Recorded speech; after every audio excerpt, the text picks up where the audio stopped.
What's up, everybody? First episode of Miami Hurricanes Football After Dark, where you, the fans, can come on, talk unfiltered. Anything that's on your mind about Canes football, you can go ahead, come on this Zoom meeting that we have and just talk Canes football. If you hate Mike Rumpf, if you hate Manny Diaz, if you don't like Blake Baker, you can say whatever you want. Whatever your opinion is, it will always be respected here. Everyone, just do a quick roll call. Start off with Daniel.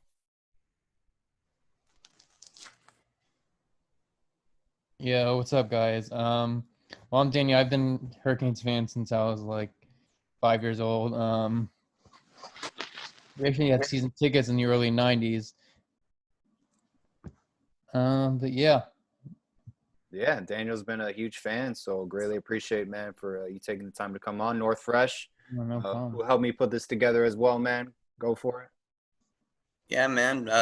Lifelong Canes fan. Grew up on the West Coast, up here in Alaska now. One of the few Canes fans out in this way. But, yeah, man, I'm just kind of looking forward to the show, looking forward to what we're going to be able to do here with fans and bringing all kinds of different folks on. And I think this is going to be pretty cool, man. All right. And then Dorian, go for it. What's good, man? Dorian. Been a Canes fan since '92, man. Recently relocated to Miami. I'm actually from Michigan, so I'm in both places. So been watching the Canes since '92, man, and just enjoy college football. And can't wait to talk Canes football with you guys. Definitely, Dorian. Thank you very much for taking time out of your day to come on. Last but not least, Anthony. What's up, man?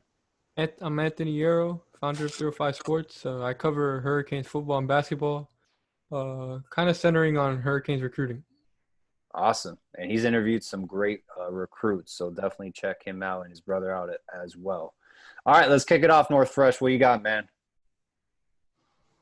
Well, I think, a lot of us, we've talked and stuff like that. We've had a lot of topics we've gone over multiple times, but I think that it always likes to start off with something on what do we think the big differences between Diaz year one and Diaz year two with the new staff is going to be. Yeah, absolutely. I think ultimately, just the adjustments he's made in the offseason, he's shown he's not stubborn. Mark Richt and Al Golden, and to a certain extent, it cost them their jobs because they didn't want to make changes. So that's really the big difference that I see personally. What do you guys think? I love that he was willing to do it do you guys quickly. follow Canes Corner on Instagram? Yes. So they did an interview with Blake Baker today about the first couple of practices. Right. And it looks like the offense is just humming, no hiccups. Just from practice. Right. I mean, is going to be such a huge advantage defensively because I felt like last year at times the defense was just unprepared.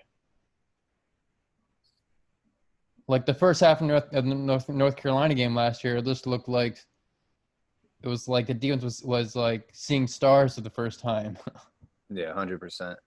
You think, having a spread offense now at practice should only benefit our defense going forward? Because, we would have to mimic things and send the scout guys out and have them, do things that we normally didn't do on our own offense.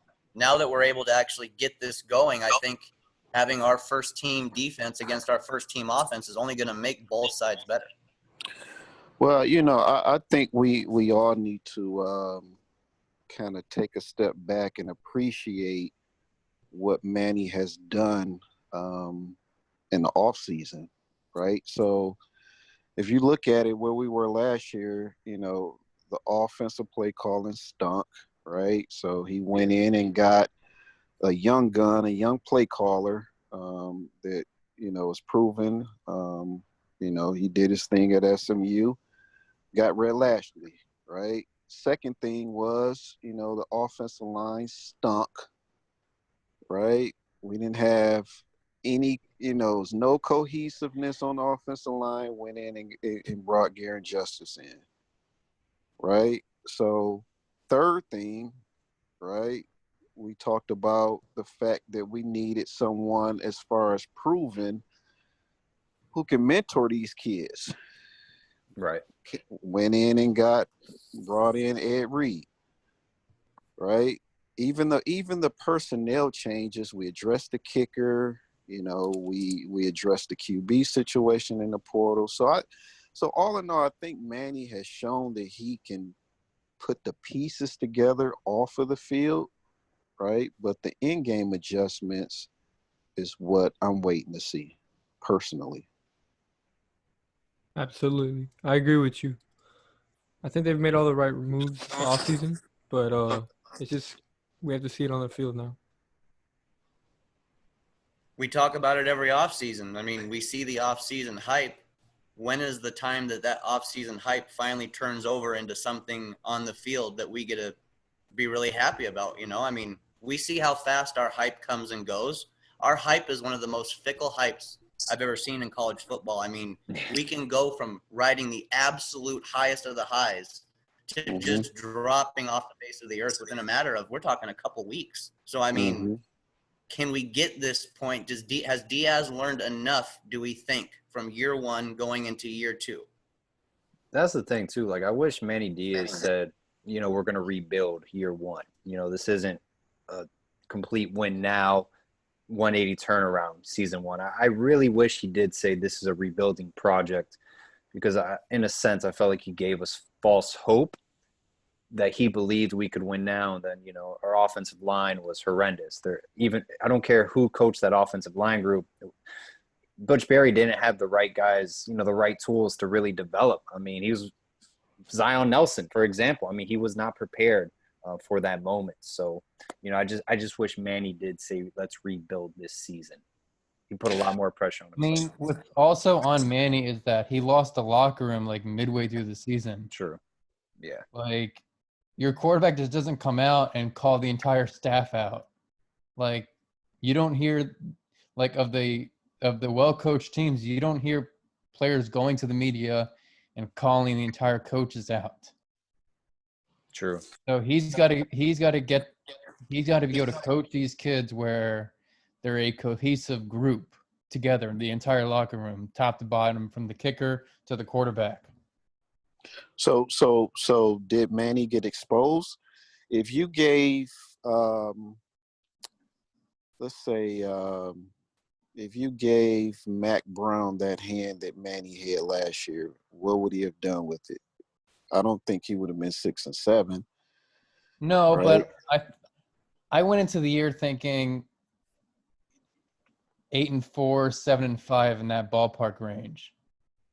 Really? Yeah, like if you looked at the roster last year, like I didn't think they were. I thought maybe they'd get to 9, maybe, but Manny Diaz took over a bad offensive line. Like, people forget Rozier got sacked a ton too. Yeah. Like, it's not like Manny Diaz took over Wisconsin's offensive line. So, it's kind of twofold though, right? Because what a lot of people thought, and I'm guilty of it as well, right? I assumed that the play calling would kind of help the offensive line, right? Under Rick, we knew the play calling, is basically we could call the plays from here from our couch and knew what he was running. So we figured, right, okay, we get a better OC in, right? We get a better arm in our system and we could do some things, right? And, we were even worse than when Rick was here calling the plays last year. And I didn't expect that at all. Yeah. I don't think anybody could have actually expected us to go backwards in that aspect. I mean, you were adding a guy in Enos who, yes, he was riding the high from what happened at Auburn. I don't think any of us quite knew that it was going to be as bad as it was going to be. But I don't think any of us, I mean, and me personally anyways, I didn't think that offense was going to be worse than what it was under Mark Richt. That's the crazy part, though. That's the craziest part is that they went backwards after Manny took over, not forwards. It was like they didn't learn anything from it. I mean, we kept running the same kind of pro style schemes over and over and over again, and it was just like running ourselves into a brick wall. So we're, ironically, we're in the same situation, right? So we're going to have a new quarterback, which we had last year. We're going to have a new offensive line coach, which we had last year. New offensive and coordinator. we're going to have a new OC, right? And a new wide receivers coach. And a new wide receiver. So, I mean, my thing is that there's a huge difference between the offensive line coach we have now and the offensive line coach we had last year. Like, they're complete 180 flips. mm-hmm. Yeah, But and also you can go. You know what pissed me off, though, man? What pissed me off is that if you look at North Carolina's, I don't even know what talent North Carolina had on their line, and they look like totally better than our line when Cyril's first got, or was it Butch? Excuse me, the Butch Berry guy when he first got it. So I don't know. I just believe the talent was there, except for the left tackle. I think we should have did a whole lot better. Go ahead, Anthony. No, well, so heading into this year, I think the thing with coaches is that they actually have a track record, and they have something to look back on. I mean, you look at the quarterback, Jaron Williams, never touched the field in his life, and De'Aaron King totaled 40 touchdowns in 2018. So I think it's just a whole different ballgame. Offensive coordinator, obviously someone that ran up top 10 offense last year. O-line, we see what he's doing. Wide receiver coach Likens, he's gotten guys in the NFL. I think I have much higher expectations compared to a first-year staff. How big is it? Here's the thing, though. We've got guys on the staff that are position coaches that now have offensive coordinator backgrounds. These guys are. It's to me, it's like now last year when Manny Diaz was doing things and he had to answer for some of the mistakes that he made, I truly don't know if there was anybody on the staff that could really assist him or help him get over that hump. I feel like with this experience we've added now, if he does run into some obstacles, he's got guys directly on staff that have been through the bumps and bruises, that have gone through this, and can possibly help him out instantly in a lot better ways. Right. I agree. That's a great point. That's a great point because you really got, and you also, Coach Fields is a former offensive play caller as well, I believe. Right? So you really got four guys that could teach offense from four different positions. Whereas last year, I believe we only had one guy, which was the OC. Right. And not only that, though, I think what's going to help us is everything is going to be more simplified as well. I think Enos was really speaking Chinese to a lot of these kids where they, wanted to learn basic English, right? So I think that's going to help us even in this shortened pandemic period where, we got to have maybe 6 to 8 weeks to get ready without a spring session. So I think that's going to help us. For teachers and it being simplified, I think it can only help us.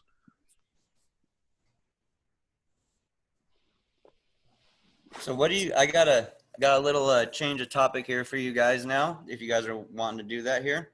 I was kind of wondering, Anthony, I'm going to shoot this one over here to you to start off with, buddy. Wondering how much do you think the two freshman running backs will be involved in this offense this year? All right, so I've thought about this one a lot. So obviously Cameron Harris is starting this year, right? So we have Robert Burns, right? He's the only other veteran. Hasn't touched the field too much. Maybe a third string, doubt it, right? So Chaney comes off of an injury. He says he's healthy now, hopefully. How much do they both see the field? I think Knighton sees the field a little more, just because he's a speed guy. Mm-hmm. But I think if Chaney can develop a little bit more, he's like one of those bigger backs. I wouldn't say a Frank Gore because that's like a big comparison, but he's one of those guys. I think they're both going to make an impact because then again, there's two guys with veteran experience, and one of them doesn't even play. So yeah, they'll be on the field. Daniel, what's your take on that? Unfortunately, Burns is the odd man out. I mean, I like the kid, unfortunately, because I had this actually conversation with Marsh on Twitter. I mean, I think all our three running backs, Knighton, Chaney, and And Cam Harris. Yeah, and Cam Harris. I think they're all going to go over 600 yards. Because All if you over look 600? if you look at Lashley's play calling when he was at Auburn, he used 2 to 3 running backs. Right. I mean, I went back and watched a bunch of highlights of his Auburn's offensive highlights, and man, that offense moves.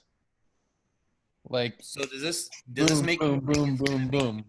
you think it'll be more of a committee approach in the backfields as opposed to Yeah, having I don't think it's going to be just one guy's going to get most of the carries. I think Okay. he's going to split them up evenly throughout the course of the season. Obviously, if one guy gets hot throughout the course of the game, you're going to ride the hot hand. That is what you do. But I think he's going to split up. He's not going to overuse a certain running back. Makes sense. Dorian, what's your take, man? Well, I think a lot of it is going to be dependent on how many games we play, right? If it's a longer season, meaning if we're playing 12 to 14 games, I could see a 60% Cam and split the remaining 40% amongst Knighton and Chaney.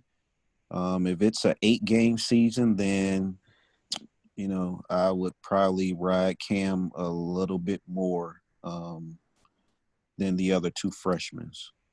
But, to you guys' point, though, I think we really got to get, Knighton and Chaney involved. I mean, you could see, he could get really versatile, meaning Lashley. I mean, you could go 2 backs, right? Right.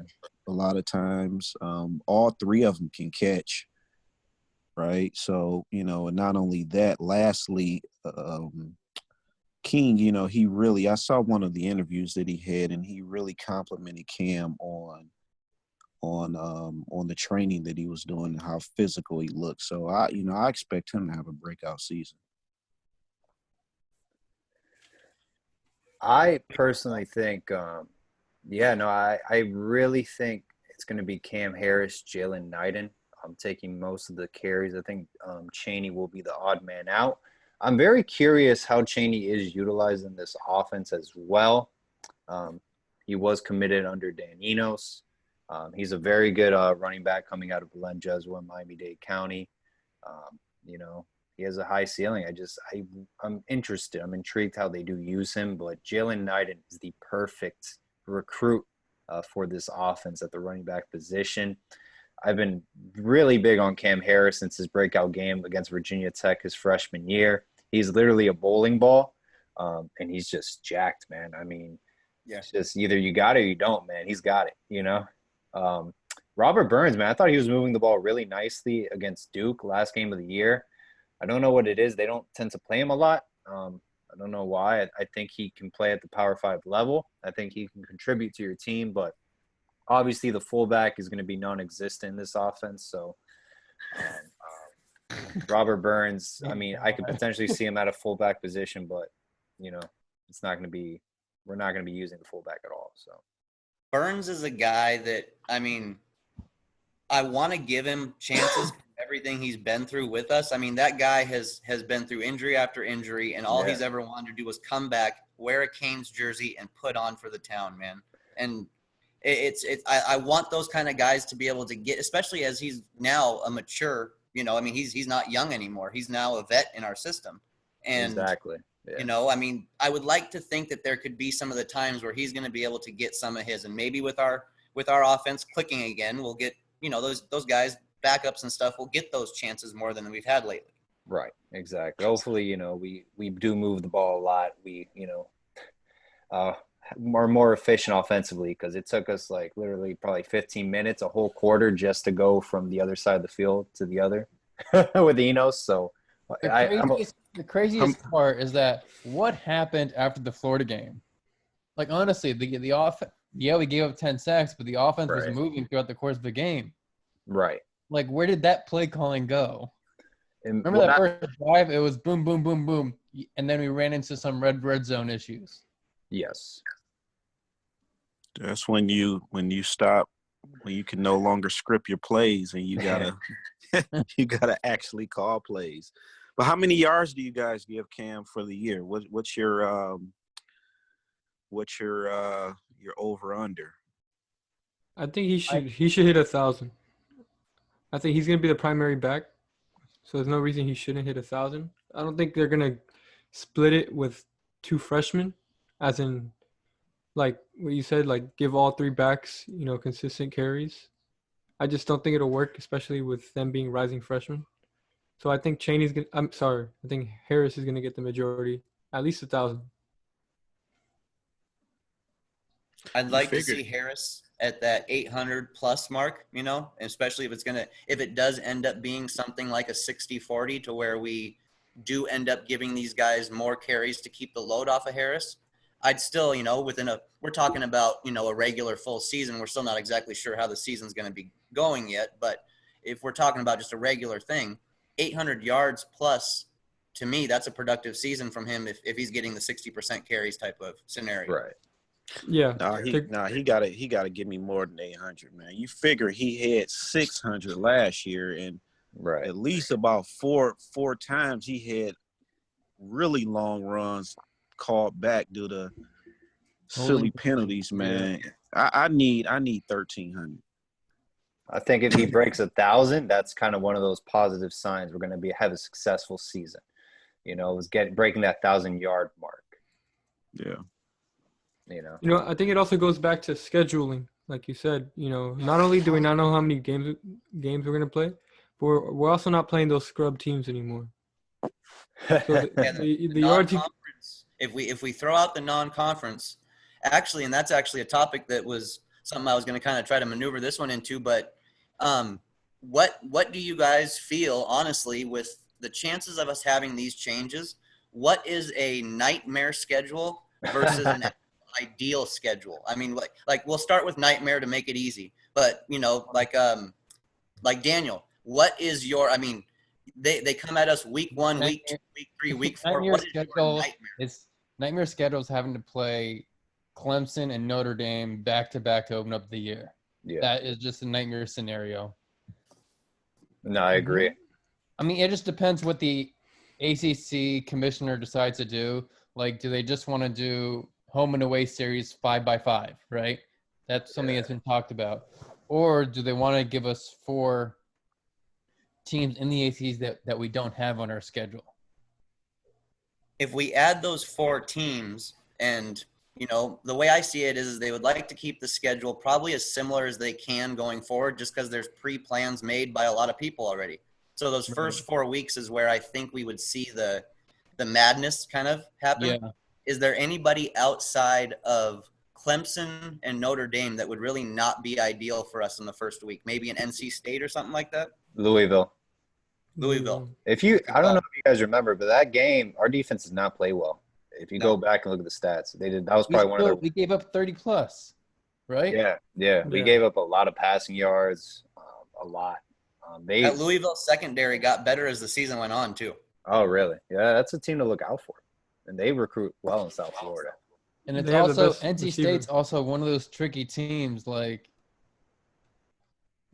they tend to show up to big time games. Like NC State, like they almost beat Clemson 2 years ago. Yeah. Like, what do you guys? What's your take, man? I think I go back on Louisville. I think they only got better. They have the best receiver in college football, or at least one of the top 3. Tutu Atwell. Yeah, but a nightmare would be Notre Dame and Clemson. Now, do you guys think that if we were able to get that Notre Dame game on week 2, that would benefit us more? Do we kind of just want to see Notre Dame whenever we can see them, or is that just really that early? Is that truly not ideal at all for us at this stage? That's tough. I mean, I'm more worried about playing Clemson in week 1. Yeah. But Notre Dame too, week about 1. playing Notre Dame. Notre Dame's no yeah. cakewalk. I mean, They're they good. recruit yearly. We know that, Yeah. And they start off hot every year. That's true. I forgot about that. Good point, Anthony. Mm-hmm. Dorian, what's your take on that, man? I'm thinking opposite of you guys, man. I want to see Clemson, man. Week 1? Yep. Week 1. I mean, shit. Roll the balls out, man, because we're gonna have to see. Look who we're gonna have to see next year, same time, right? We're gonna have to see Bama, so you might as well get ready for these games week 1, right? Not only that, if we do see Clemson, it's best to see them week 1, and I would imagine, hopefully, we see them again, and we should be more prepared. Once you see them again, right? But I tell you a couple of other teams that we shouldn't sleep on, even if we were able to schedule in-state, if we could still schedule FAU. Yes. With Taggart. I mean, that's a good offensive team. They beat SMU last year. And UCF is still a tough opponent as well that would give us a hell of a game. I mean, we would have to fight to beat them. I mean, everything I've read is that it's going to be conference teams only. Yeah. But I mean, if it is, I mean, it's no one in the conference that I would avoid. I would rather see Clemson and just to see where we at. I mean, I would rather, we line them up. See how good a play caller Lashley really is against that. Could there be more of an ideal time though? Is there an actual week to where we could maybe pinpoint, sit back and go, okay, by week 6 or 7, that's when we're in full motion moving forward, or is Clemson just one of those? I'd rather see Clemson within the first 4 weeks. History has shown if you want to have a chance to beat Clemson, the game you get them early. So the game has to be at least week 3, because Clemson opens their season against Georgia Tech and Louisville. So we don't want them to kind of get an idea of our offense too early. Well, the more tape, the more games we play, the more tape they have to study. True. True. But yeah, it would have to be at least week 3 because they already have 2 ACC games to kick it off. So week two, what would that be for us? Is that week 2 for us as well? Our first 3 was it 3 or 4 weeks that were non-conference? Yes, 4 weeks. 4 weeks. September. They have to fill all of that up. In September. Yeah. I mean, this changes a lot to me because these out of conference games, this is a lot of times where you get your chance to kind of get live practice in a lot of ways. I mean, we had Wagner on our schedule. You take Wagner off and you replace him with literally any team in the ACC. You're talking about a major upgrade immediately. Yeah, Wagner went 1-11 last year. So, the perfect scenario would be if we could play them week 1 and just have like a whole month to prepare for those guys. Right? I mean, you know what you're going to get, right? The offense isn't going to change under Lawrence and ETN, right? So you just got a month to prepare and line them up. Now, where will we play them at? That's the key. If we're playing them there, I mean, it won't be a crowd, but, I think that would make a slight difference. Yeah, that's a good point because if it's in September, I don't know the weather in South Bend, Indiana, but it's always cold there. So you'd want to play them when it's hot, at least, because playing them in the cold weather does not benefit us. And it gets cold there.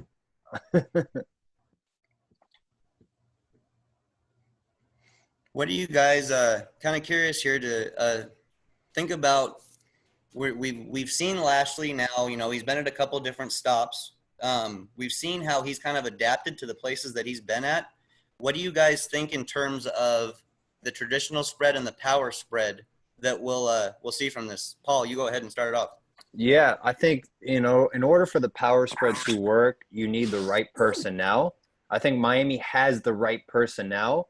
I just think we are more efficient with the traditional spread because De'Ara King is a passer. Compared to Nick Marshall, he wasn't the best passer in the game. He was more of a running quarterback per se, playmaker. He was a playmaker ultimately. It got them very far. I think you can run the same offense with De'Ara King, and you can be successful with that. We just have so many tools, man. We really do. Our wide receiver group is very athletic. They match up very well at the Power 5 level. So I think we should utilize our tools, man. And plus, you can even use Cam Harris out in the backfield as well. Anthony, what do you think about that? I agree with him. I think in terms of the quarterback, he'll fit in both styles. But yeah, I agree with what Paul said. So predominantly, we think we'll see this power spread is what we'll ultimately see really play out throughout the season? At the beginning stages, I believe. Yeah. Dorian, what's your take? I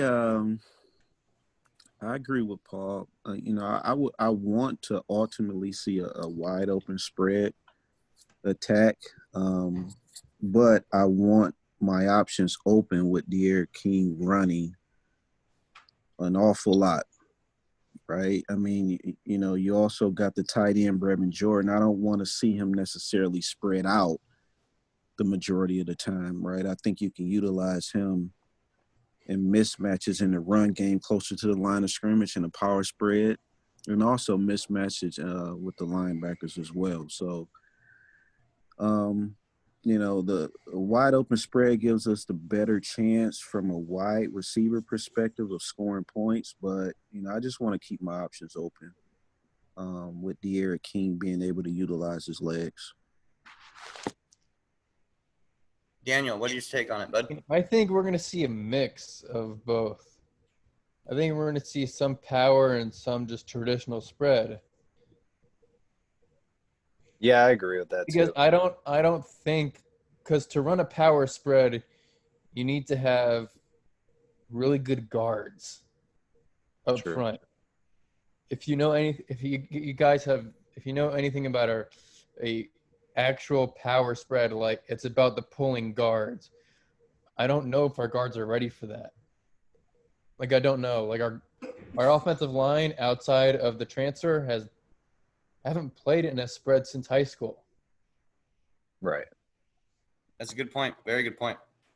That might cater to our offensive line as well, man. I don't think that power football that we were trying to run under Enos with Mark Rick, man, that's just not our identity as a football program. And our offensive line, it showed. Their skill set does not match that play call, and it costs us a lot of development. Yeah. I mean, look at Navon Donaldson. Freshman year, he's an All-American, move around from positions, complicate things.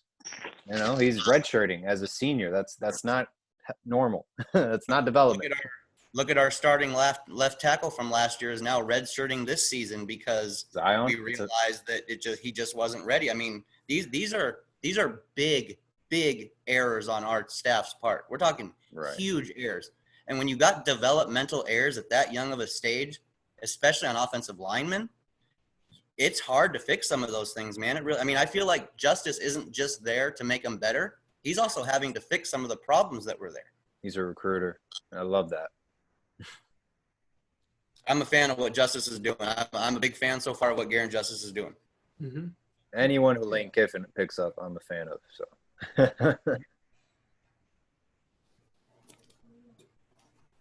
Who do you guys think then, going into this year with the offense changing like it is, what's going to be our ideal starting five on the offensive line? Let's you start off with that, Dorian. I think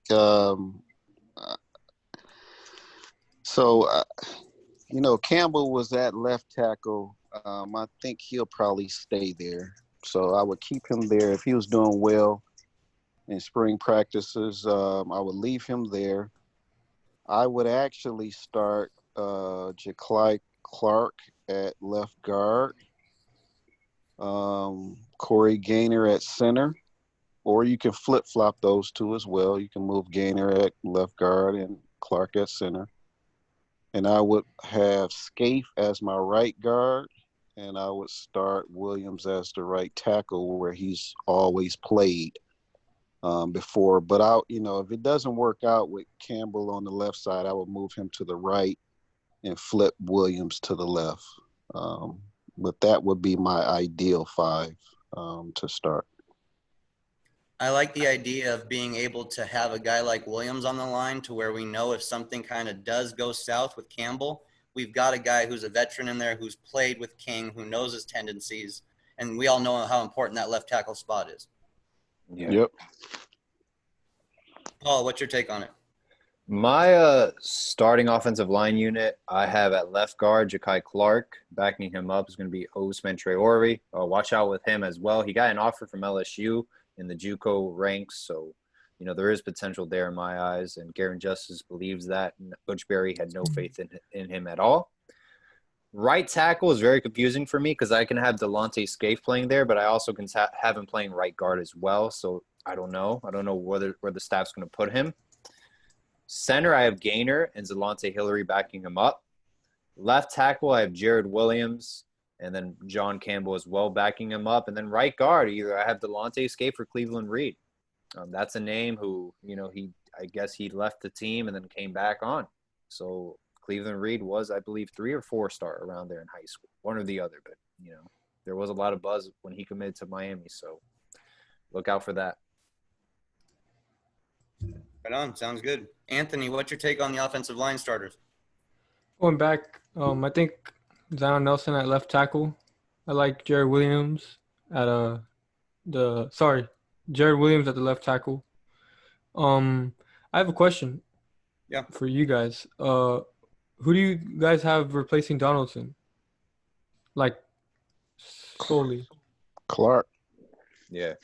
Yeah, Clark. Yeah, I like Clark at that spot. Yeah. Oh, okay. Clark seems to be a fan favorite already. There's a lot of people I've noticed that are rooting for that guy already. Yeah, he was good in high school. The one thing I learned about him early is he's a workaholic, man. That kid is dedicated.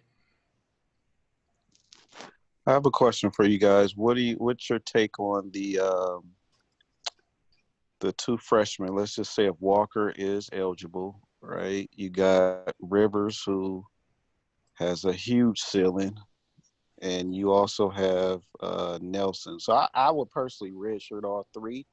Right. But what if they push, the guys in front of them? Then what? I like Rivers a lot, man. I mean, Rivers is a guy that I was immediately high on after I saw him in can't remember if it was the Army All-American Bowl game or if it was the Under Armour game which he was in, but I mean, even the footage in the camp before the game, I mean, just dominating. I mean, one-on-one drills, just dominating. I think we have a young guy that really might actually be able to make a push. Yeah, I'm really big on Jalen Rivers as well. He was an Under Armour All-American coming in. I know the fans rave about him. I don't want to put a big expectation on him because he's going to be coming as a freshman, but look out for early playing time. I think he's one of those players to watch out for. Isaiah Walker, I think it's a redshirt year ultimately, but I think he will be contributing to this offensive line unit in a couple years. Yeah, I think Walker's going to take a red shirt this year. Walker and Rivers were 2 guys that stood out to me so much during that process. I'm so glad they're on the team now. Yeah, no, I mean, Walker was arguably the best, offensive lineman in Dade County, recruit-wise. So. Mm-hmm. Yeah. To have that kind of size and athleticism on the line going forward with the new spread we're going to be doing, I mean, to me, it's just like we just nailed it, match made in heaven type thing, I mean, these guys ideally should just fit right in, Right. That's the goal. You know what? Adding to that, though, just the difference between last year and this year and moving forward, right? Everyone from this offensive line, except for Williams, should be back next year as well. Yeah. So right. So I think that's key, right? For Justice to really lock down the rotation instead of playing musical chairs. I don't know what the hell that was last year, man. I think the 4 or 5 of us could have went out there and probably got some playing time, man. They was just rotating guys. You had Scaife at tackle one week, you had Campbell at tackle another week, Zion Nelson getting beat 4 or 5 times a game, man. It was just crazy, man. So I think if we could just lock down a solid 5 to play the entire year minus injuries and roll that same 5, add another replacement for Williams in the next year, man, and just build depth that way. Right. I mean, the great teams that win championships, right? They don't do what we did last year. True. Last year we just saw, like you said, I mean, players coming in and out of that offensive line left and right. I mean, you even look at the NFL level, cohesive units are what they strive for at almost any level of football. And we haven't, when's the last time we had a starting 5, bearing injury, but a starting 5 OL that started the season and finished the season for us? If I top of my head, it could have been Brad Kai's freshman year. That was a while ago. That was a good offensive line unit, or decent. Probably one of the better ones we've had in the past. Who do you guys see then? We're still on the offensive line here. We spoke about Rivers. Let's exclude Rivers from this one right here. Who do we see as a possible offensive line, like a surprise candidate, somebody that could just really come out of nowhere and seize a job and really run with it? What do you think, Daniel? Sorry, I think I like Campbell. I like Reed. Like, do you think Clark. Reed could really show up this year for us? I think so. For the first time, we're going to have an offensive line coach that knows what he's doing. Literally. That can only help. Anthony, what's your take? In terms of young guys, there's Chris Washington. Yeah. I'm sold on his height. He's 6'7", so that's already something. 6'7", 269, I think. So it's definitely there's hope in there. There's hope in that freshman. Who do you got, Paul? I'm gonna stick with Ousmane Traore. I truly think if Garen Justice sees potential in him, I'm gonna go with it. I think he's gonna get playing time, so his opportunity will, come forward, see what he's got. But I think he's a sleeper. But I could be completely wrong. I've been wrong more times than I've been right. So he's a guy that we don't hear an awful lot about. Do you know what Garen Justice is seeing in him that he likes? Has he said anything specific? God, I forgot. He just sees a high ceiling, a lot of potential. I forgot exactly what his statement was, but they did make an analogy saying Butch Berry gave up in him, like saw that there was no hope. Garen Justice actually believes you can work with him, that there's potential. Add the LSU offer he got from the JUCO ranks. I mean, hey, I think there's something more that meets the eye. Makes sense. What do you think, Dorian? I think out of the younger guys, I think Zion Nelson has the biggest ceiling to improve under a better offensive coach. So I think Zion will benefit from Justice the most.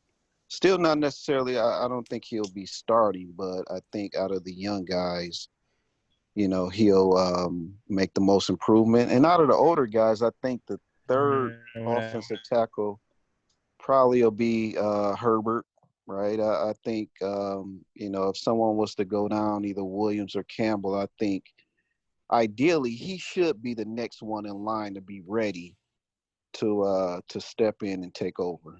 Yeah.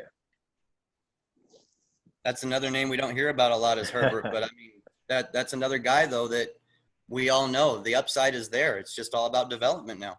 Right, exactly.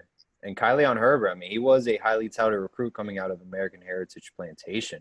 I think it was between us or Michigan, his final couple schools, and then his teammate as well was a Slayton chose Florida. That was a great team overall down at American Heritage Plantation. I think they won the state title that year. I could be wrong. But that was a very good team. So he is very talented. Just, it's an unfortunate story at Miami so far. It's those names. I mean, it seems like offensive line is one of those positions where you end up, as the season goes, some of these names that you just really didn't think of initially can end up playing a really vital role for this team. Yeah. The talent is there. There is talent there. If you know, recruiting rankings, compare them to other schools, like it's talent. There is talent there. Well, we're sticking with the offense here, guys. Want to get an opinion from you guys here. We haven't had the greatest success at finding our definitive number one wide receiver in this offense for a little while now. It feels like Jeff Thomas showed us his potential. He was hit and miss here and there and stuff. But going into this next season with Lashley at OC, with even some of these younger guys being more familiar with this kind of a system, who do we think is really going to end up emerging as our true number one wide receiver this year? Go ahead, Anthony. Start it off, bud. You know, I've been working on the wide receiver group. I'm still not too sure. You know, obviously we have Wiggins, Harley, and Pope. I think right now we're probably Wiggins, just because he was solid last year. But I'm still not too sure. If you gave me like 3 more days, I would give you a definitive answer. It's a tough one because we've seen all of these guys show their ups and downs already. We really have. I mean, we've seen amazing potential from each one of them, and we've also seen those bumps and bruises that we didn't want to see, you know, but it's going to be a tough one. What do you think, Paul? Wiggins has potential to be a number one wide receiver, potential also be a deep ball threat as well. If I had to go just by stats wise, kind of compare your go-to guy moving the chains, I got to stick with Mike Harley. I think he's going to be the veteran receiver. I believe he's a senior this upcoming year. He's shown flashes of he can have, you know, games where he can have the hot hand. We saw against FIU with N'Kosi Perry. I believe that was his second half start when they took on Malik Rozier. Mike Harley played very well. You know, I think they kind of opened up the offense as well, ran a little spread. So, you know, I think he would be the perfect receiver. He was also recruited by Dana Holgerson at West Virginia. I think if he went there, he would have had a much better career by now in the right offense. So I think Mike Harley, but Mark Pope as well has potential to be a number one receiver. So, you know, I don't think any of the freshmen are going to be your go-to guys. I'd be very surprised. Dorian, what do you think, man? Well, my answer is a bit twofold, right? So who I think,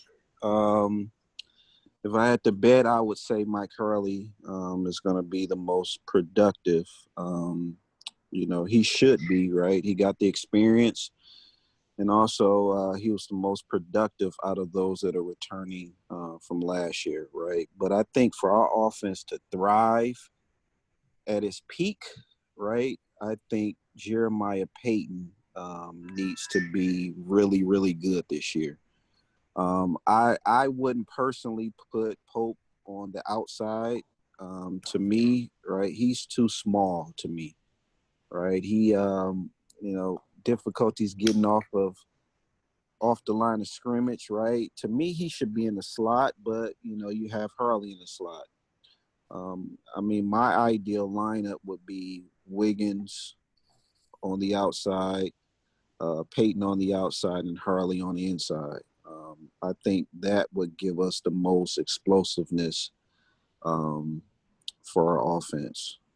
So we need Peyton to step up, but I think Harley is going to have the better season of everyone, though. I like the sound of that, man. What do you think, Daniel? Man, I've been a Pope guy, but he's had issues with drops the past several years now.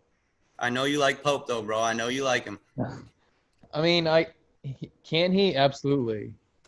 We just have to see him. All these guys have had, like you said, have had bumps and the bruises. We just got to see them put it all together throughout the course of the season. I mean, I think a guy to watch out for is X, the incoming freshman. I think he could take some snaps from some of these guys. Everything I've read is that he's done nothing but impress the staff. He's a guy I see that could possibly be a guy who could get, you know, some slot shots here and there. You know, I mean, He's got that kind of footwork. What do you need? So what do you need to see from Pope this year that will make you think that he'll take that next step? What is it? Is it his hands? Is it his route running? What do you think? I think, I mean, you have to put him in the right position. I mean, I am totally against him being on the boundary as a You're wide very receiver. adamant about him being on the inside, I've noticed. To me, because he's too small. I mean, if you look at last year, he was not productive on the boundary at all. I just think he's too small. He needs to be, in my opinion, he needs to be in the slot, right? If you put him in there, I believe he would do damage, major damage. I like the idea of him in the slot with his quickness and body type. I think that could be a real benefit for us. Yeah, I don't. That's the thing that scares me because Mark Pope, man, I don't like him out on the boundary either. But playing on the inside, I would like him to add a little bit more weight. Hit the weight room a little bit. They do call him Noodles, whatever. I mean, that's his nickname. I just don't see him, as an elite playing at the elite level on the inside. Just my opinion. I think he can play in the Power 5 level, but not at the elite level, the Ohio State, the Clemson level on the inside strictly. I think there's other players like Kadarius Toney from Florida. You put him on the inside, he's a playmaker. That's kind of the guys I want playing on the inside, but that's just me, in my opinion. Jeff Thomas had those intangibles. Could we see something to where maybe, like Harley, Wiggins are doing well on the outside, Pope doesn't fit on that inside? Is that where we could see, could Peyton possibly play that inside role, do you think? No, I don't see it. He seems like an outside guy mostly to me. He can run drags on the inside. I just want to make sure that if we have we have an ideal, of course, starting 3, but I want to make sure if something goes wrong that we do have a guy that can step in and really show up. I mean, I don't want to just shoot in the dark on this one, How about guys with like freshmen? In terms of inside, I was looking at Dazzlin Worsham, and he looks I like Keyshawn Smith, man. Keyshawn Smith, he's a guy to me that's an absolute system fit. When I see a guy that Mike Leach personally wanted on his offense, that makes me intrigued, especially at wide receiver. I'd love to see us get some of these Mike Leach type receivers in, and I really think he fits that to a T. Right. How many freshmen are going to play? I think 2. I think Keyshawn Smith and X will get some playing time at wide out. How much do you think, if we're going to pick one of these 2 to really be the freshman that emerges, what kind of stats would be something where we could look back and go, hey, this was a quality season from a freshman? I'd say 30 receptions with Xavier Restrepo. See him as kind of a possession type guy early? Yeah. Yeah. For me, if I, ideally, I would rather have Harley in the slot 99% of the time and not to where X don't have to be there and expected to perform. I hope, I don't know if he's able to be our special teams lead, punt return or kick return. I just see him making an impact in whatever way possible this year, whether it's punt return, kick return, tackling, catching a few balls here or there. I just see him playing a lot, but not necessarily making a huge impact on offense per se. That's another big one right there is the kick returning and punt returning. That's one that I haven't really heard, a whole lot of fans discuss at length yet. Do you guys got any idea on who you'd like to see back at returning kicks and punts? I think Xavier or Paul, whoever, Xavier Restrepo or Jalen Knighton. Does Knighton have experience back there already? No, I don't. I mean, perhaps in high school, but I'm not sure. I can't confirm that. Dorian, who do you think can return kicks and punts for us? I think the staff will pick someone who's able to catch the damn ball. I think. I saw an article that Manny had in an interview, and he referred to that Jeff Thomas drop against Florida as something that was huge, right? So I think he's going to pick whoever can catch the ball first, and whatever they can do with it after that will be fine, right? I mean, if Braxton Berrios could could take it to distance, right? I don't see why Xavier Restrepo can if he can catch. So, kick returns, I think you'll see the freshmen back there for that, maybe Chaney, probably Knighton. Punt returns, I think it'll be between Xavier or someone like a Harley that he can trust. Makes sense. I mean, Chaney also returned punts in high school. Yeah. But I'll add this though, before I let you guys go. We haven't had anyone. Who's the last dangerous guy that we've had back there that, where we could actually count on to get us a lot of yards off punt returns? KJ Osborne didn't do a bad job. He wasn't I wouldn't say he was like a threat in the backfield, but he made some nice moves at times. This was an ugly season, so we kind of just forgot. But if you consider the talent that we have and the athleticism and speed on these Miami teams, we should really that should be a strength of ours every single year is punt returns. Right. And it's completely gone away. I agree. It used to be something we could rely on yearly, is having a stable of guys that we could rotate in and know we had speed. At minimum, we had speed back there,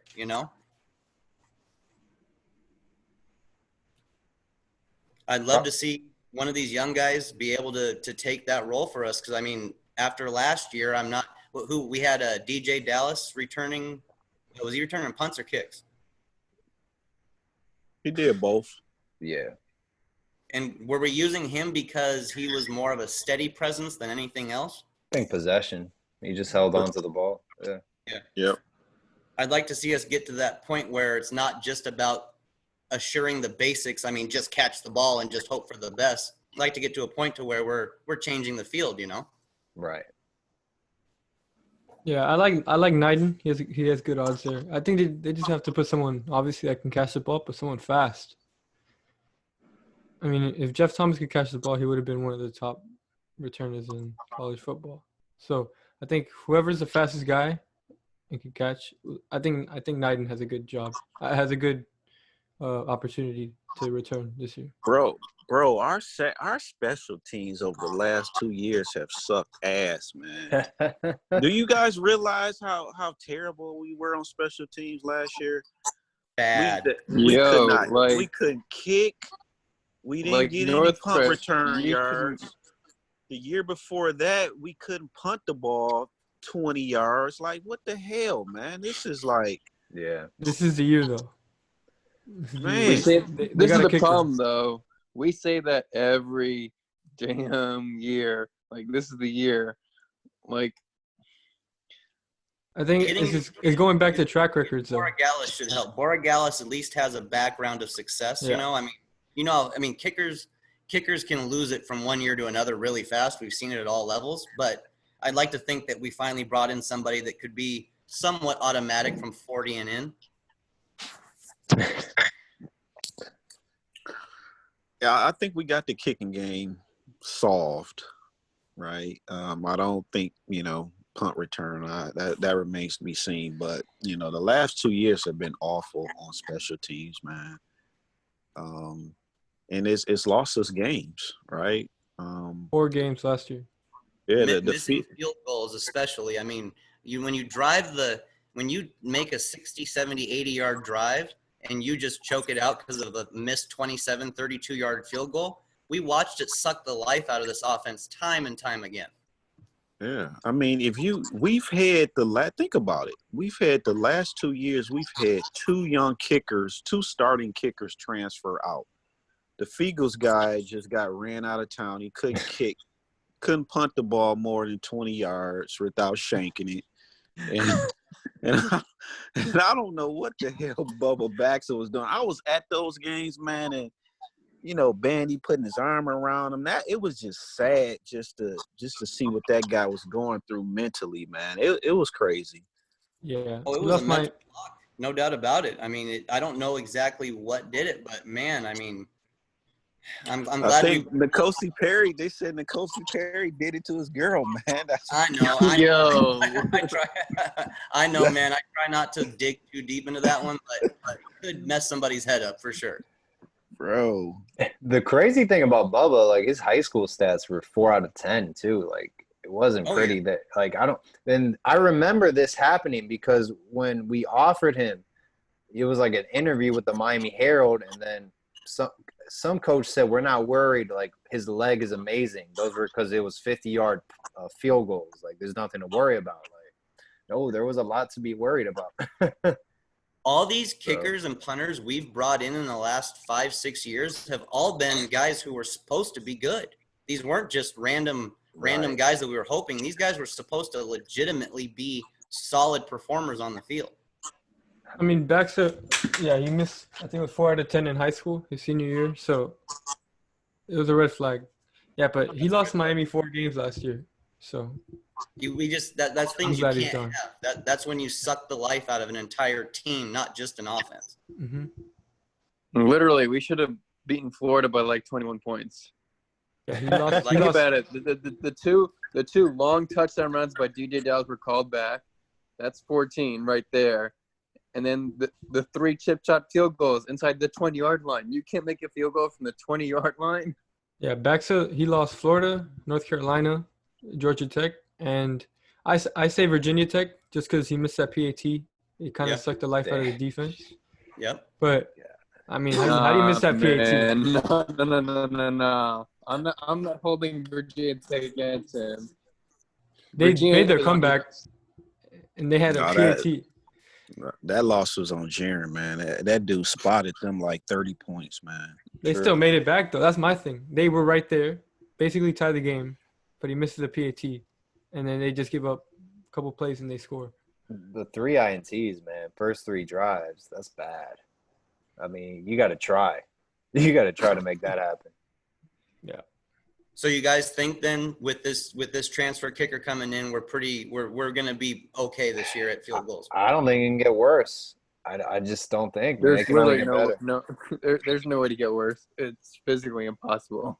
So at least we know we've improved in one spot. You know, we can at least go in with our head held high that, hey, we might have a kicker this year. Yeah. All right, well, I was since we're still on offense here, we got away from wide receiver a little bit, but before we get totally away from them, I wanted to get into wide receiver recruiting on this question here just real quick. I was kind of curious as to what your guys' take on whether the staff would be more interested in Brashard Smith or Keith Brown at this moment. Go ahead, Anthony. Wow. I think Brashard is closer to a commitment, so I think right now they're more towards Brashard. Yeah. Yeah, that's real. What? The staff is really like he's close to a commitment to us. I've heard I've heard that he's closer to a commitment, Brashard. Wow, that's crazy. Because I think he's perfect. Like they posted his like shuttle speed. They clocked him at like a 4.25, which is insane. Like he's a speed. Like Northrush, you said he's like Tyreek Hill like. He's got that, the guy you want to get in open space and let him create. I mean, I hate to say Tyreek Hill because Tyreek Hill is just a monster, but, just that type of player you want to get in open space and just let him create naturally. Yep. I know, Dorian, I've talked to you about this subject before. I know you're pretty high on Brashard Smith. Do you think the staff is still higher on him than Keith? Yeah, I think Brashard Smith is ideal for what Rhett Lashley wants to do on offense. And you guys are talking about a comparison. I compare him to that Alvin Kamara guy for the New Orleans Saints, to where you could line him. Yeah, you can line him in the backfield. You could also split him out wide, right? Highly versatile. So I think a guy like him would be like perfect for our offense. But Keith Brown, I mean, looking at his highlight tape as well, he's explosive, fast, looks like a 4.4 guy.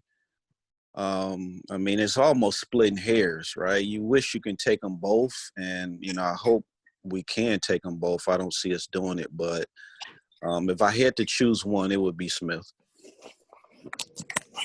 What do you think, Paul? Who do you think the staff's going to be gunning for? It seems like Brashard Smith. He's got a crystal ball out for Miami. The expectation is, I mean, he's likely headed towards Miami. Leonard Taylor, he's the favorite right now to land to Miami as well. Even Gator 247 Sports reporters are indicating that as well. So I think Brashard Smith is the priority. A lot of people are very high on you, Keith Brown. I've only heard great things about him, so I truly think I wish we could take him as well. I don't know. It's a numbers game. It really is with recruiting. So we'll see what happens if we can take both. But I think Brashard Smith is the priority, and the staff views him as the priority. Is there outside of Brashard Smith, what other wide receiver do you believe that we'll be targeting, or are we going to wrap it up? I think that's it. Yeah. Man, I mean, like you said, it's almost like splitting hairs with Yul Keith and Brashard Smith. I'm a huge fan of both these guys. I've known about Yul Keith for a little longer than I knew about Smith. I've always been a fan of Yul Keith, but the more I'm seeing on Brashard Smith, the more I'm looking at this ultimate weapon. Like you said, I mean, line them up, backfield, inside, outside. Those are the guys that are just going to make this offense maddening for defensive coordinators to deal with. I tell you one guy who I would take, that Jaden Alexis kid, man. I think he's leaning towards Texas. Yeah. If he was leaning towards us, I would make room for him. I mean, he is, he's legit, man. And, right, I don't know where he's at, what high school he goes to. I know he's in Florida, and I know the staff was recruiting him hard. And, fortunately, I think he's leaning towards Texas. But if you look at his tape, man, that dude is a monster. I'm not familiar with it. Is he a heavy lean on anybody right now, or is he wide open? Texas. Yeah, he's probably gonna head to Texas. It was either Texas or Miami, and Texas is way ahead. Well, sticking on recruiting here, I wanted to get your guys' take on Amari Daniels. Paul, go ahead and start it off. What do you think Amari Daniels is going to be a take for us? He's got like 7 crystal balls to Texas A&M on 247 Sports. I thought, for a while was trending towards Miami. I think ultimately that was just plan B if that Franklin actually flips again to Florida or Penn State. The thing with Amari Daniels, man, I mean, he's 5'8". He's 170 to 180, let's say, off the top of my head. I mean, those measurements don't stand out at the elite Power 5 level. I think he's a Power 5 running back. I think at the elite level, I think I would love to have him as a slot receiver, use him in a, kind of in a role where you can line him up at the running back, line him up at the receiver, let him have multiple roles in this offense specifically. So I think he is a good asset. But as a running back, I don't think necessarily he is a take just for the running back position.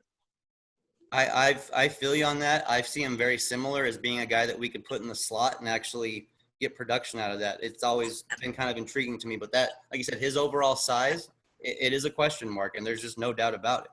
And that's like 5'8" high school measurements. That's not like – I mean, Duke Johnson, I saw his measurements. It went from like 5'10" to 5'9" in high school. Like, from high school to Miami or vice versa. I mean, those measurements aren't valid all the time. So they could be right, they could be wrong. Gotcha. Anthony, what's your take on Amari Daniels for the Kings?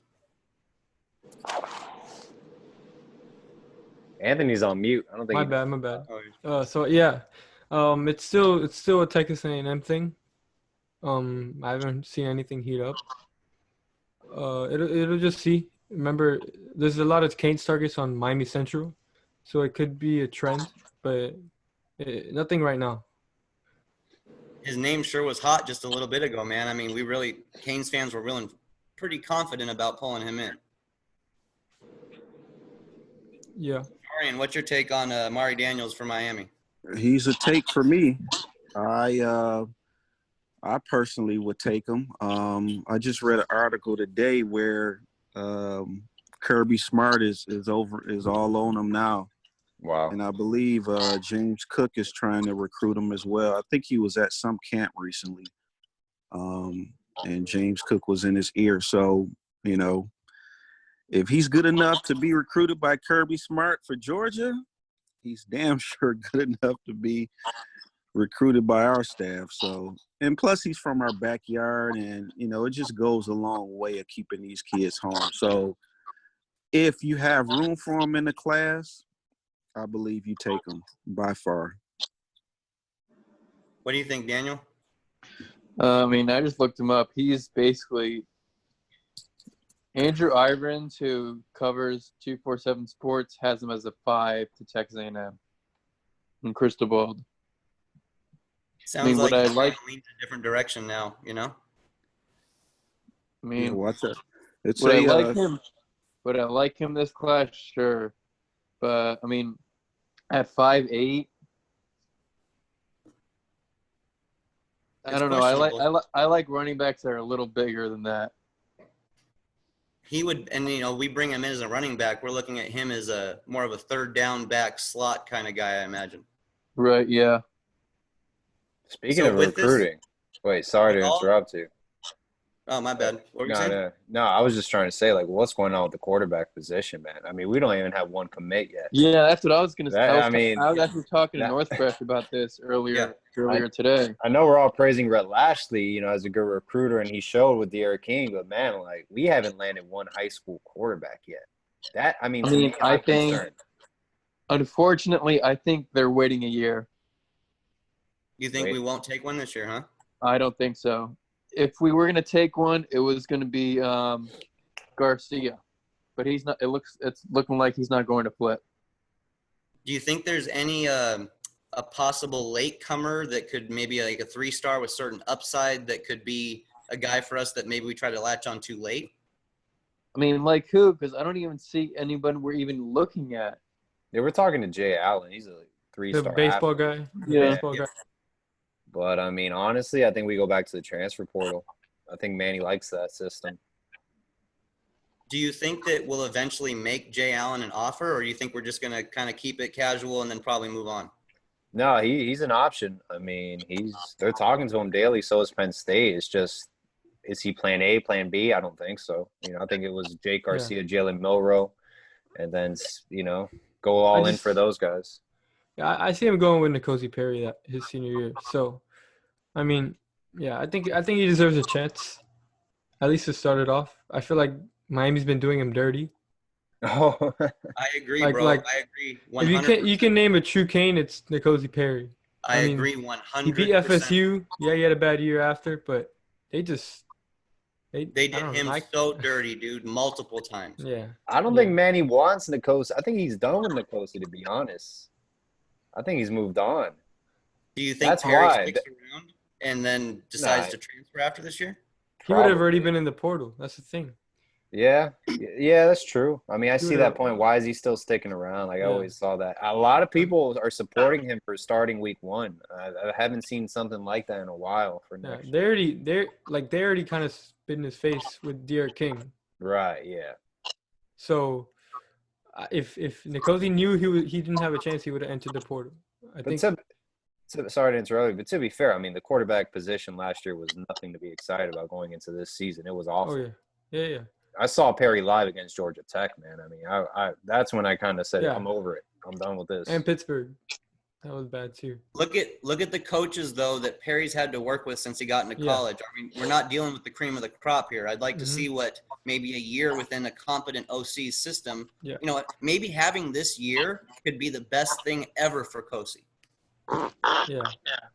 I just think they're definitely telling him something about how he's gonna get minutes his senior year, because no way he would have just stayed to play a backup role, like willingly. You know?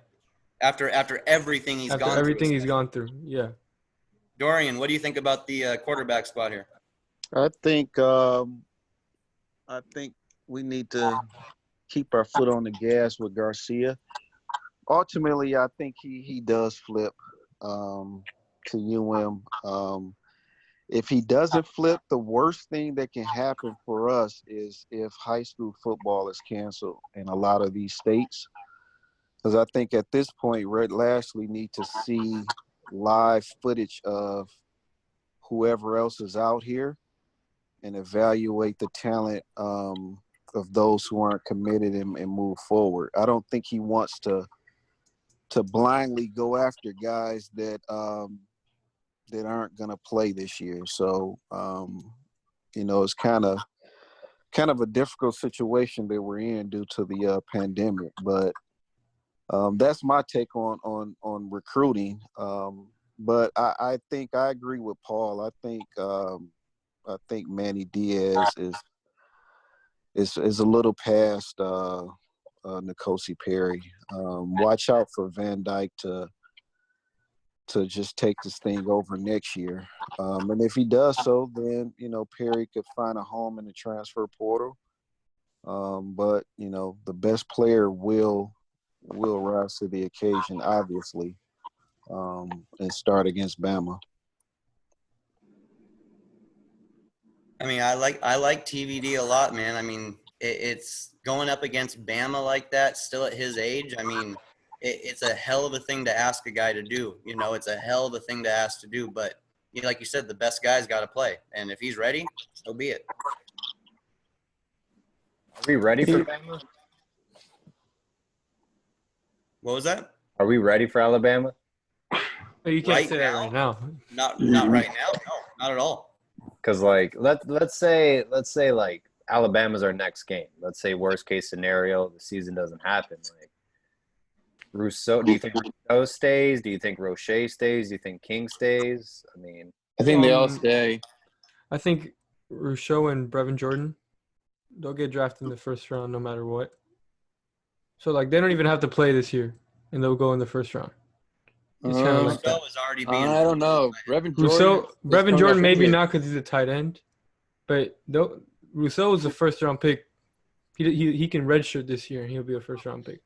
Rousseau's a lock for a top 15 pick. I think personnel wise we could play with Bama. I just think that we would get really out coached and it would just look bad, right? Yeah.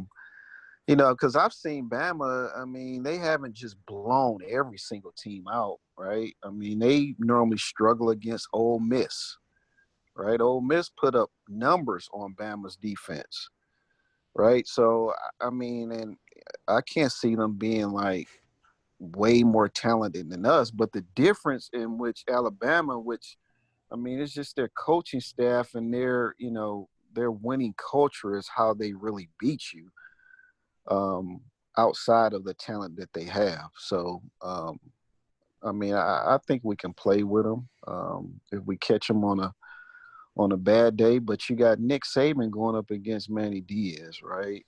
I mean, that's not gonna be good. But Bama can be beaten, man. Next year they aren't. I mean, what do they have next year? The two wide receivers are going to be gone. They should be if we have a season. If we know anything about Bama, Bama doesn't rebuild. They just reload. They were killing us in the trenches on the depth chart.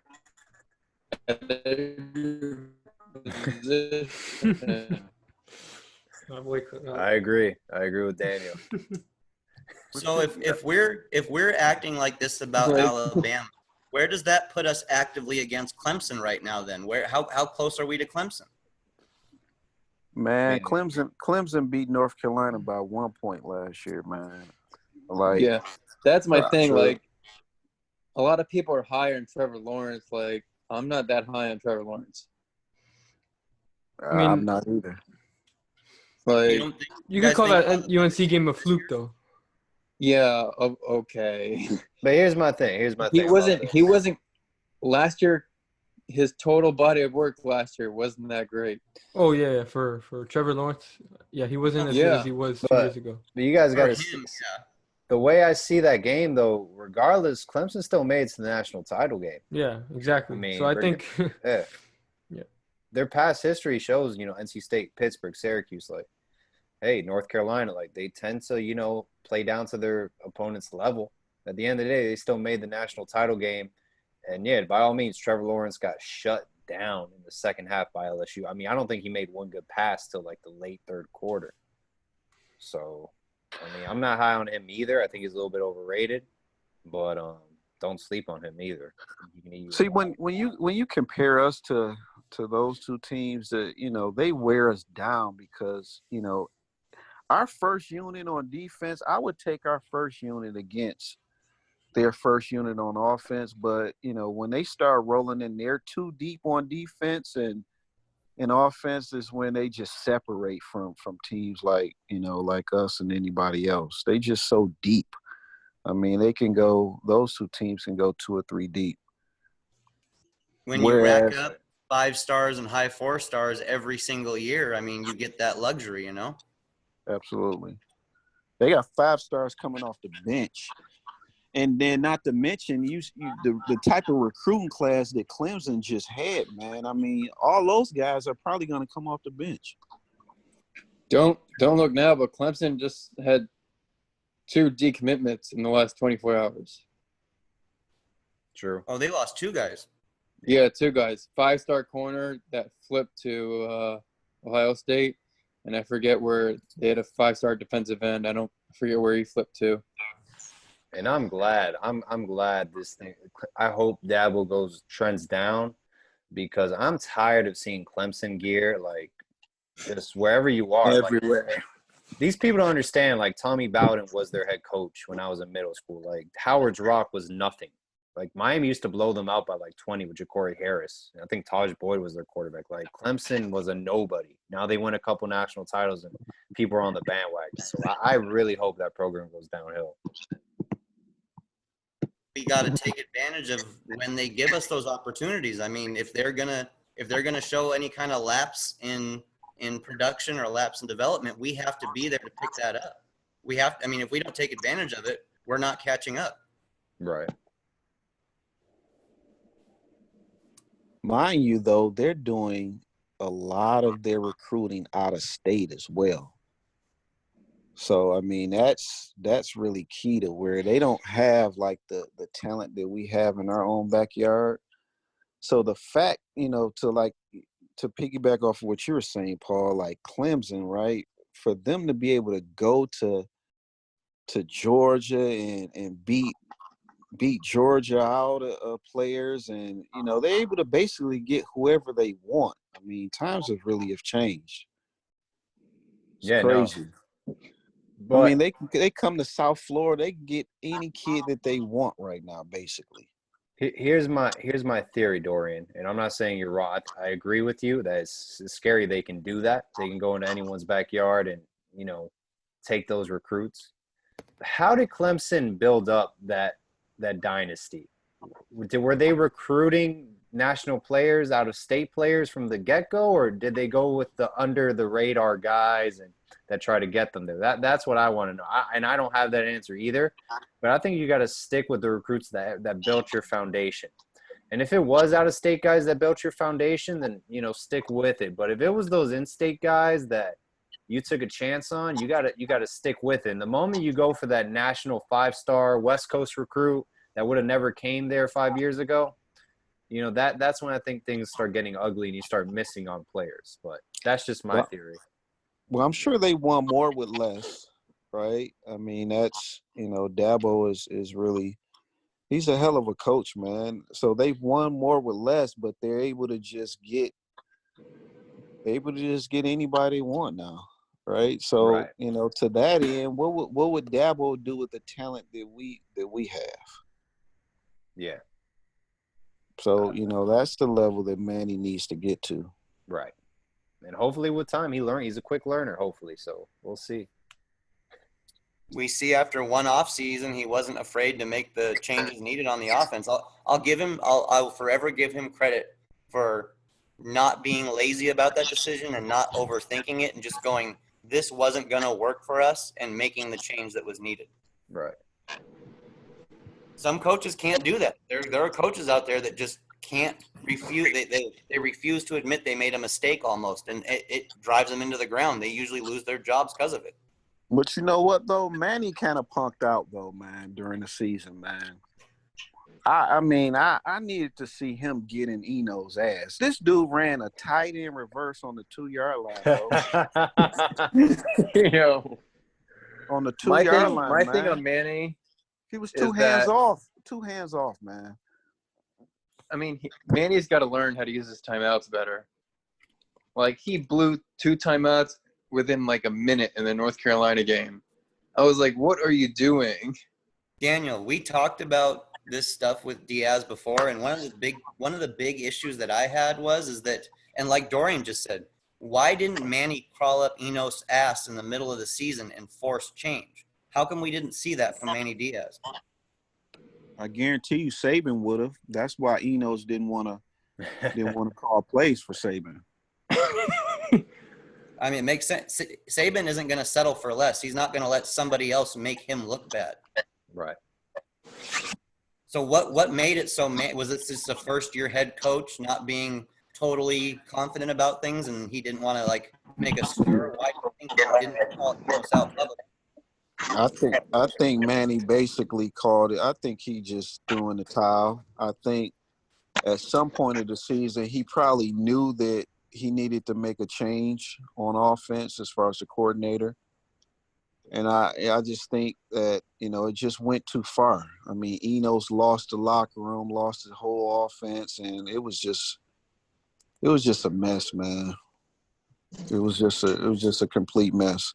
That performance that we had in that bowl game tells you all that you need to know about Manny. No. Williams, like, straight up tried to throw that game away. He threw a pass into quadruple coverage, like, straight up, just like. Yeah, that was the most boring game ever. He did that while he had time in the pocket too. When do you think he threw in the towel? Going back to what you said, because if you look at it, before the FIU loss, they were on a 3 or 4 game winning streak. What was it? This is football, though, man. Like, I don't ever see a reason in football to throw in the towel. You go out there and you bust your ass no matter what. I hate to think that we actually threw the towel in, because that is giving up. I don't think they would have, because Miami, technically, if you look at it, 2 games away from the Orange Bowl. If all goes well, you look at it, they beat FIU, they beat Duke, and they're in the Orange Bowl. I think that FIU game. I think after that game, he knew he had to get rid of Enos. Yeah. Because if you remember, I mean, we came off a hell of a performance against Louisville. Yes. I mean, Jaron basically broke the records. And whatever happened in that bye week after that, in that FIU game, I think that was the nail in the coffin. We looked incredible that offense against Louisville was just humming at full speed the whole entire game damn near. Well, it helps when your wide receivers are just blowing past their corners every other play. How do we go from that to what we saw after? I mean, how do you drop off that drastically? I think it was the bye weeks, because they did the same thing with Well, Virginia Tech. it was also Jaron Williams going out and partying until 4 o'clock in the morning, breaking curfew, and then being able to play that game. That never helps. Bro, I don't know about you guys, but if I was out partying till 4 o'clock in the morning, I'd probably still be drunk during the game. Do y'all realize we had a month off before we played our bowl game and didn't score a point, man? That tells you all you need to know. The more time we had off, the worse our team looked. That was crazy to me, man. After bye weeks, we looked like we didn't even want to play football. Yeah, that was the Virginia Tech game, and then the FIU. The Duke game was also that was hard. That was hard to watch. Yeah, that was miserable. That was the nail in the coffin. I think everyone knew they were going to lose the Louisiana Tech game, though. It was kind of one of those like, all right, they're playing again for real. But to lose it how we lost it against them in a bowl game, it just blows my mind that how we ended our season and how the whole season went. We're even talking to some of these recruits right now. The fact they're even picking up the phone and we call blows my mind. something happened though, man. Our offense against Florida looked really good. I mean, we didn't win the game, but the offensive play calling looked really good. But I knew we were in trouble when we struggled to score against Central Michigan. I knew something wasn't right with our offense, and that proved to be true for the remainder of the season. I mean, we beat Central Michigan. What was the score, like 17-10 or 17-12? 17-12. Yeah, man. I mean, that's just unacceptable, man. We had to fight all 4 quarters just to get that win. Yeah. At home. Yeah. Thankfully, those slow starts will be done. North Fresh. Then remember, the fans was just ripping Enos, and I mean, calling for spread. You got him on the press conferences, don't want to answer any questions related to spread. Man, it was crazy. North Fresh, we got about 5 minutes left. You want to do some rapid fire questions if you got any? Yeah. We'll start it off here. Let's see. We'll start off here with Dorian right now. Dorian, what do you think are advantages with COVID going on right now? Do you think that gives us advantage in local recruiting or not? Yep. Gives us a huge advantage. We're able to get in these kids' ears and show them the advantages of staying home versus, being away from friends and family during this pandemic. So I think it's helping us. Daniel, what do you think? Likewise, and also I'd throw in the NCAA, the rule being able to NIL. make money off your name now. It's a huge advantage. Good call. What do you think, Anthony? I agree. I mean, it's paid off already with all the commits that are coming in. It's good to kind of emphasize staying home, and I think they're doing a great job right now since we're in lockdown. Right.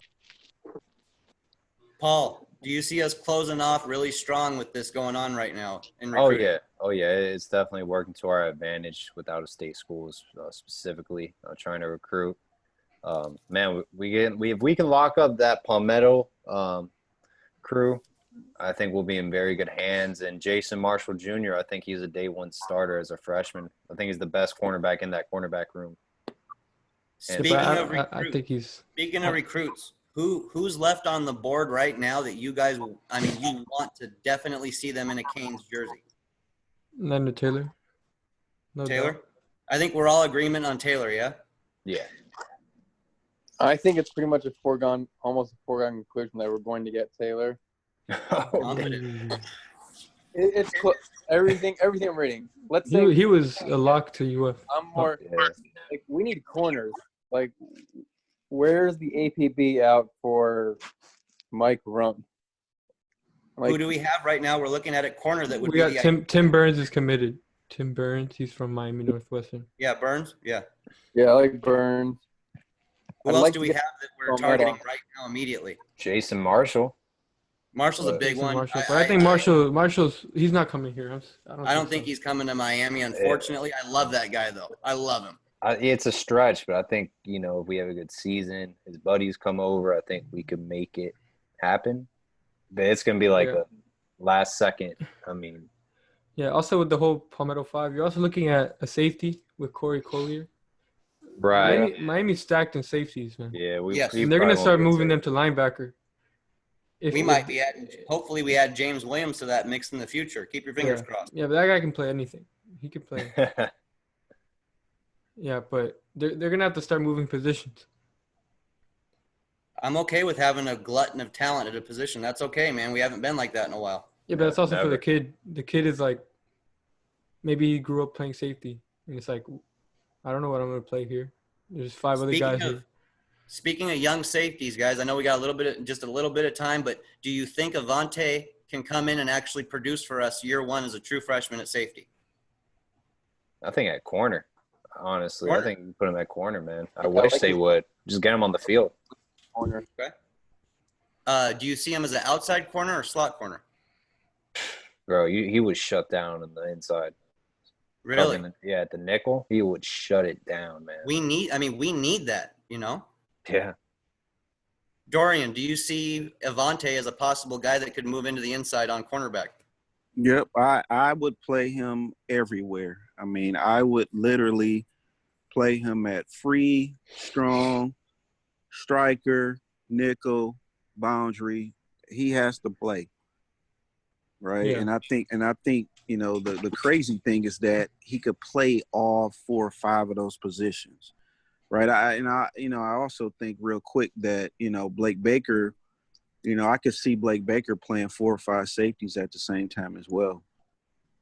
I mean, the room is that deep, and, the way teams are going spread, why not have Bolden, Hall, Carter, Avante? That's 4 safeties right there. I could see those 4 being in a package together. Can Avante play the striker position? Of course. If Keontre Smith can play it, I mean, shit. Yeah. I mean, I'm certain that Avante can play it. It's just about getting the best guys on the field and finding spots for them. You create spots for certain players. Absolutely. The versatility is there. You got to play him for sure. Yeah. Paul, how are we doing on time? Good. I think we got 2 more questions. All right. Actually, is there anything that you guys want to ask here? You guys got the floor right now. Is there any questions you guys want to ask us? Well, I think, with the schedule, what do you guys see as far as your predictions this year as far as the win total? When we had the 12-game schedule before the change, I personally was saying 12-2. Excuse me, 10-2, 11-1. Here's my thing, though, with that. 9 wins for me. But it's like, here's the thing. We've said that every year for, I feel like, the past, 15 years. Like, at some point, I got, You got to hit. I told myself I wasn't making predictions this year. I just, I like Rhett Lashley, but Blake Baker scares me because he loves blitzing. Dude, blitz. If he doesn't blitz against North Carolina on 4th and 17, we probably win that game. But you know what gets me though, real quick, is that when people have become accustomed nowadays to going 8-4 and 9-3. I mean, those used to be bad seasons for you back in the day. Right. I just can't settle with the schedule that we have. I don't see 4 losses on our schedule. Like, where are the losses coming from? We got to prove we can stop taking bad losses every year. That's what I'm afraid of, is that one of those, 2 or one of those 4 losses is going to be a really bad loss. Well, Manny isn't the coach for us then. We'll find that out. I think we'll find that out really soon this year, whether he's long-term or not. I really think we'll find it out soon. Yeah. Also depends on the recruiting class. Because Manny can stick around a 3rd year if they lose 3 or 4 games. If he brings in a good recruiting class. No. Losses in a good class. He's got a job for the next year for sure. This recruiting class will not stick together if, let's say, you play full slate of games. There's no way they're sticking together if we lose 3 or 4 games. 0 chance. True. That's true. So we'll wrap it up with this question. How many years do you guys give Manny until it's like, hey, we got to move on? 3 is usually the 3rd year. Full contract year. Determined. Full contract year. You got a 3-year deal. No, I think he got more. He got 5 or 4. I think Manny got 5 or 3? He got a big year. Yeah, it wasn't like a 3-year deal. He got a nice contract. Jeez. He got a nice. I want to see genuine improvement year 3. While I need to see improvement this year, year 3 is the year that I want to see. Basically tells me who Manny Diaz really is. Yeah.